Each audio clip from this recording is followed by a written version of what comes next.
صباح الفل. كل الناس اللي موجودين في دولة الإمارات، عشان ما تخالفش لو أنت موجود زيارة، كل سنة وأنتم طيبين الأول بمناسبة عيد الأضحى. ربنا يا رب يجعله خير وبركة على كل الناس.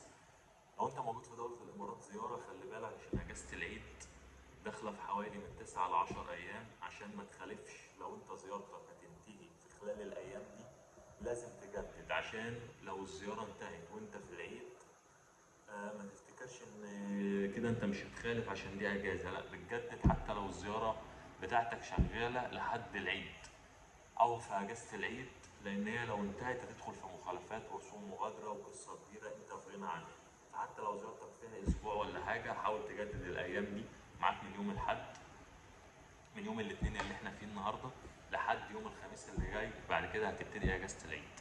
فكل الناس اللي موجودين زيارات لازم تجدد زيارتك في خلال الفترة دي عشان ما تخالفش. شركة القمة عاملة عروض جامدة قوي، سواء دبلوم، عمال، مهن ضعيفة. أي حد محتاج الرقم تواصل معايا، أبعت لك رقمه بأقل التكلفة من تذكرة الطيران جيت وإيه، ذهاب رايح، ذهاب وعودة، والتأشيرة شهرين. دبلوم، عمال، مؤهلات ضعيفة، مش مكتوب في الجواز حاجة خالص، ومؤهلات عليا. أسعار شركة القمة أسعار خاصة. ابعت في التعليقات، هبعت لك رقمهم تتواصل معاهم. ربنا يوفق الجميع، وعيد أضحى مبارك.